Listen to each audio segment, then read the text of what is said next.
The small wooden church stood alone on the Montana prairie, weathered but sturdy, its white paint peeling in places and a simple cross marking it as a house of worship. The late afternoon sun cast golden light across the landscape, and inside, the pews were filled with townspeople who'd come to witness what many were calling the charity wedding.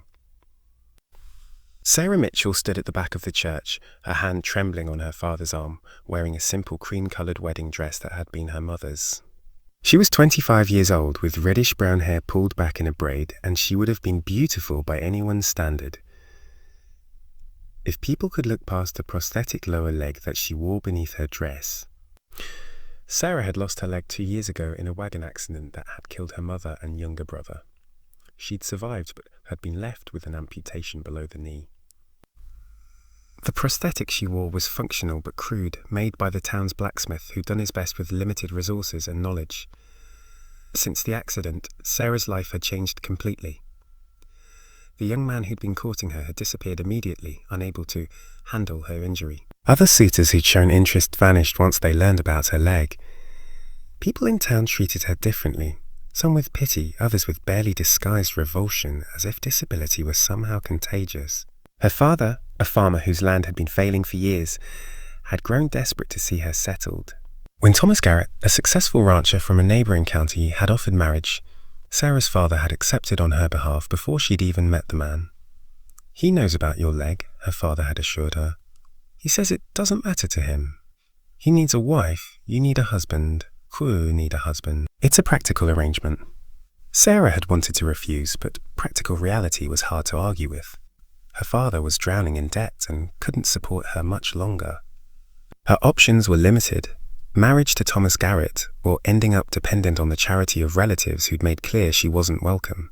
So she'd agreed, and now here she stood, about to marry a man she'd met only twice, both brief encounters where he'd been polite, but distant.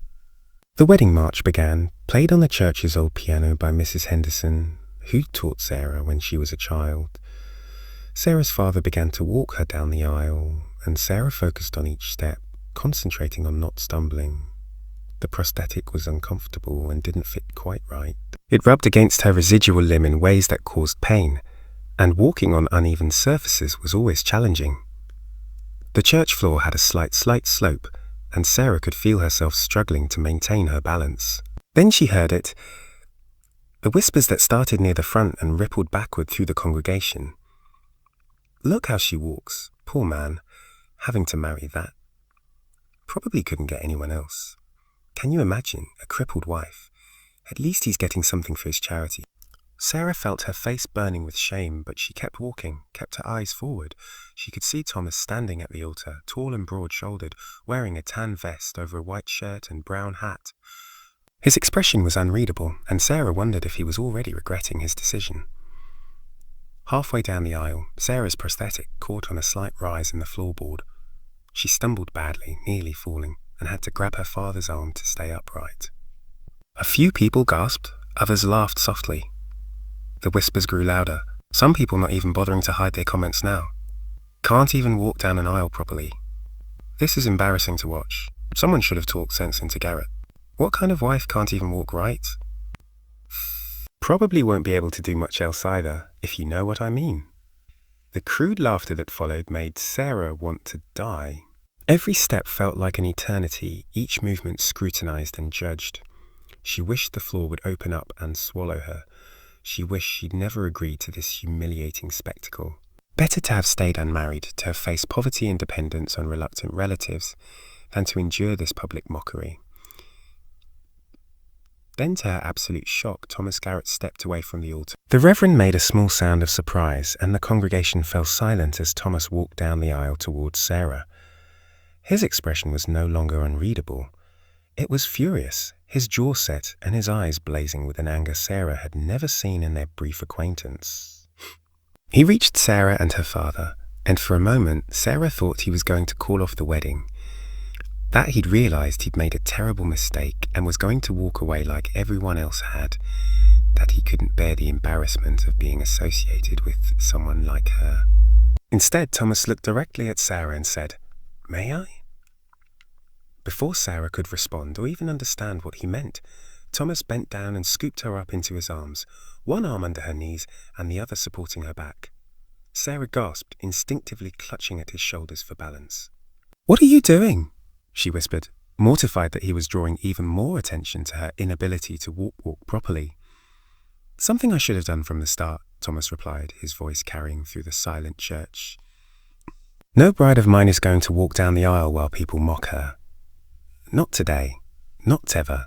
He turned to address the congregation, and his voice was hard and cold in a way that made several people shift uncomfortably in their pews.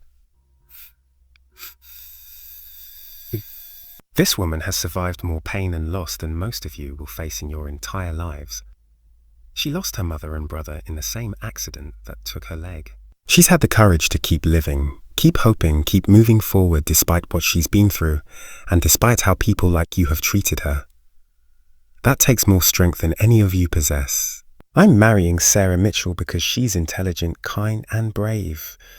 Because she's exactly the kind of woman I want as my partner in building a life and a future. Because her character and her heart matter more than her ability to walk perfectly down an aisle. Anyone who has a problem with that can leave my wedding right now, and you won't be welcome on my property ever again." No one moved. The church was utterly silent except for the sound of Thomas's boots on the wooden floor as he carried Sarah the rest of the way down the aisle. Sarah could feel every eye on them, but this time the attention felt different. Thomas held her securely, confidently, as if carrying her was the most natural thing in the world. As if she weighed nothing, as if he was proud to be doing it. When they reached the altar, Thomas carefully set Sarah down on her feet, keeping one arm around her waist for support. He looked down at her, and Sarah saw something in his eyes she hadn't seen from anyone in 2 years. Genuine respect and admiration. Not pity, not charity, something real. "I'm sorry," Thomas said quietly, meant only for her ears. "I should have met you at the back of the church. Should have walked with you from the start. Should have made this easier for you. I didn't think about how difficult it would be, and I should have." "Why did you do that?" Sarah asked, tears streaming down her face now, but different tears than the ones of shame she'd been fighting back moments ago. "You barely know me. This was supposed to be just a practical arrangement." "Because you deserve better than what they were giving you," Thomas replied simply. "And because I meant every word I said. You are brave, Sarah. Braver than I am. Braver than anyone in this room. What you've survived, what you've overcome, that's remarkable. I see that, even if they don't." The Reverend, recovering from his shock, cleared his throat nervously. "Shall we continue with the ceremony?" "Please," Thomas said, not taking his eyes off Sarah. "I'd like to marry this woman." The ceremony proceeded, and Sarah spoke her vows in a voice that grew stronger with each word. When Thomas said, "I do," he said it clearly and firmly, looking directly at her, as if daring anyone in the congregation to question his choice or his commitment. When the Reverend pronounced them husband and wife, Thomas kissed Sarah gently, and she heard a few people in the congregation begin to clap. Not everyone joined in. Some people left immediately, clearly uncomfortable with what had transpired, but enough applauded that it felt like a small victory. After the ceremony, during the reception at the church hall, several people approached to apologize. Mrs. Henderson, the piano player, came with tears in her eyes. "Sarah, I'm so ashamed. I heard what people were saying and I didn't speak up. I should have defended you." "It's all right," Sarah said, though it wasn't, not really. The mayor, who'd laughed at one of the crude jokes, approached Thomas directly. "Garrett, I hope there's no hard feelings.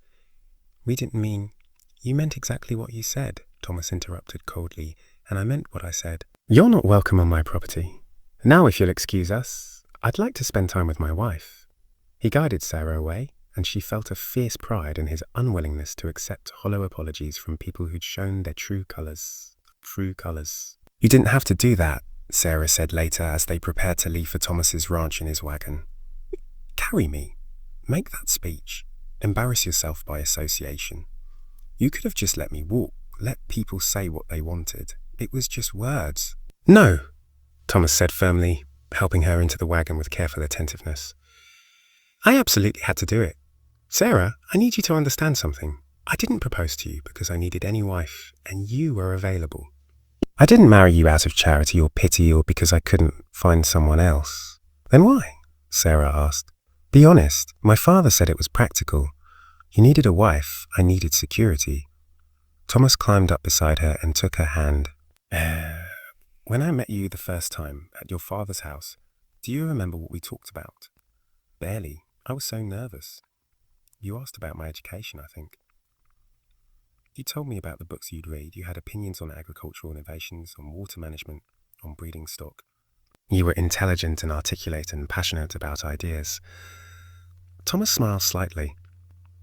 Most women I'd met either pretended to be empty-headed because they thought that's what men wanted, or they actually were empty-headed. You were neither. You were neither. He continued.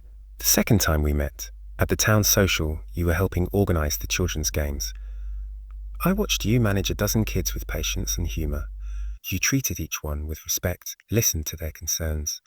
One little boy was crying because the other kids were faster than him in the races, and you quietly arranged a different competition, storytelling, where he could excel. You gave him dignity. Sarah remembered that day. She hadn't known Thomas had been watching. I saw someone I wanted to know better. Someone I could respect as a partner, not just a wife to cook and clean. When your father told me about your leg, I'll admit, I paused. Not because it mattered to me, but because I knew it would matter to others. I knew people would judge you, judge us. I had to decide if I was brave enough to stand up to that judgment. And? Sarah prompted, and today I realized I hadn't been brave enough. I should have met you at the back of that church. Should have walked beside you from the first step, made it clear that I was proud to marry you, prosthetic and all. Instead, I let you walk into that mockery alone. I'm sorry for that. Sarah felt tears forming again. Thomas, you don't have to apologize. You barely knew me. You didn't owe me. I owed you basic human decency, Thomas interrupted. And as your future husband, I owed you my support. I failed at first, but I meant to make it right. They rode in silence for a while, Sarah processing everything that had happened. Finally, she said, I thought this was just a practical arrangement, that you needed a wife for practical reasons and I needed security. I didn't expect. What? Thomas asked gently. Respect, Sarah said simply. I didn't expect to be respected or defended or valued for anything beyond my ability to fulfill basic wifely duties, cooking, cleaning, whatever I could manage with one leg. Thomas pulled the wagon to a stop there on the road between the church and his ranch. He turned to face Sarah fully. Sarah Mitchell Garrett, let me be very clear about something. I respect you enormously. What you've survived would have broken most people. The fact that you're still here, still moving forward, still willing to take a chance on an uncertain future with a man you barely know, that's courage I can barely comprehend. He took both her hands in his. I don't know if this marriage will become a love match. I hope it will, but that takes time and mutual effort. What I do know is that I will always respect you, always defend you, and always see you as a whole person worthy of dignity and partnership. Your prosthetic doesn't change that. Nothing changes that. Sarah looked into his eyes and saw sincerity there. I want to try, she said, to make this more than just practical, to build something real. So do I, Thomas said. Over the following months, Thomas proved true to his word. He never treated Sarah's prosthetic as something shameful or pitiable. When she struggled with tasks, he helped without making her feel inadequate. When she succeeded at difficult things, he celebrated without making it about overcoming her disability. He helped her find a better prosthetist in the city who created a more comfortable and functional device. The new prosthetic fit properly, didn't cause pain, and gave her much better mobility. Thomas paid for it without hesitation, saying, "This is an investment in our partnership. You being comfortable and mobile helps both of us." He modified areas of the ranch house to make navigation easier, installing handrails on stairs, ensuring floors were smooth and level, creating a comfortable chair where Sarah could sit while cooking. But he did it matter-of-factly, not as charity, but as practical improvements. A well-designed house makes life easier for everyone, he said. Why wouldn't we optimize our living space? Most importantly, he treated Sarah as an equal partner in running the ranch. He valued her opinions on everything from which cattle to breed to how to negotiate with buyers. When she suggested converting part of their land to growing hay for sale, he listened carefully to her reasoning and agreed to try it. The hay crop turned out to be highly profitable, and Thomas made sure everyone knew it was Sarah's idea. "My wife has a better head for business than I do," he'd tell people with obvious pride. Sarah, for her part, discovered that Thomas was thoughtful, principled, and far more complex than his quiet exterior suggested. He read poetry, cared deeply about justice and fairness, and had a dry sense of humor that made her laugh unexpectedly. He never tried to change her or fix her, just accepted her as she was. They built their relationship slowly, carefully, with honesty and patience. Thomas told her about his first marriage, to a woman who'd seemed perfect on the surface but who'd been cold and critical in private, who'd made him feel like he was never good enough. "I thought love was supposed to hurt," Thomas admitted. "Thought marriage meant constantly trying to please someone who couldn't be pleased. When she died, I mourned, but I also felt relief. Then I felt guilty for feeling relieved. It took me years to understand that what we had wasn't real partnership." Sarah shared her own pain, the way people had treated her after the accident, the suitor who'd looked at her with disgust when he learned about her leg, the family members who'd suggested she'd be better off in an institution because she'd never be able to care for herself properly. "My aunt said I should be grateful anyone was willing to marry me," Sarah said, "that I should accept whatever terms you offered and never complain because a woman like me couldn't afford to be choosy." "Your aunt is an idiot," Thomas said bluntly. "Any man would be lucky to marry you." "I'm lucky you agreed to marry me." Somewhere in those months of careful partnership and growing trust, Sarah realized she'd fallen in love with her husband. Not the desperate, grateful love of someone rescued from poverty, but genuine love for who he was. She loved his integrity, his quiet strength, his willingness to stand up for what was right even when it cost him socially. And Thomas, who'd thought he'd never trust his heart to anyone again after his first marriage, found himself completely in love with Sarah. He loved her intelligence, her resilience, her kindness even to people who'd been cruel to her.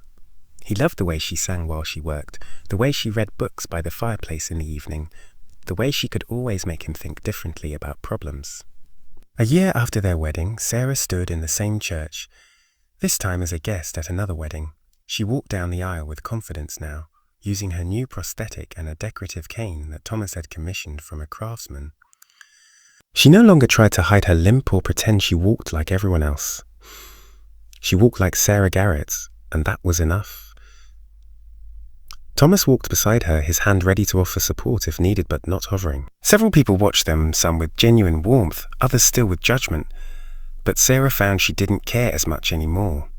She'd learned that the opinions of small-minded people didn't define her worth. After the ceremony, Mrs. Henderson approached them. She was an older woman who'd been one of the worst gossips at Sarah's wedding, someone who'd laughed at the crude jokes. "Mrs. Garrett," she said hesitantly, "I wanted to say, what I said at your wedding was unforgivable. I've thought about it every day since. I'm deeply ashamed of how I treated you, how we all treated you. You didn't deserve that cruelty." Sarah looked at this woman who'd caused her such pain.